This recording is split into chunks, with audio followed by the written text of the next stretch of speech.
The car is going to be on video. So this is my first time starting the car with a TSI turbo kit. I'm going to shit my pants and then throw up if it doesn't work. This is just for records purposes. By the way, the guy who sold this to me sold this like half the stuff wasn't with it.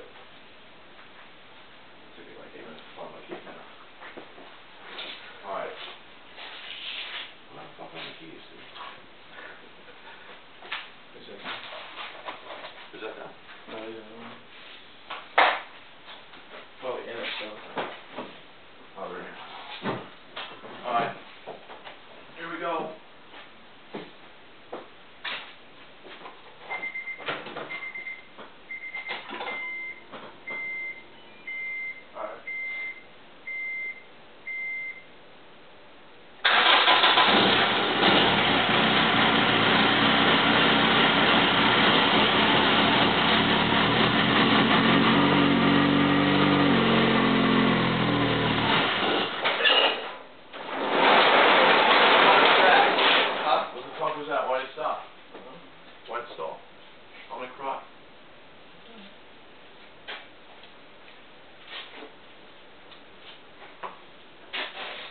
That's not good for the turbo though, right? What? When it stalls like that? Shit, the camera. Yeah. You can edit that shit out, right? Yeah.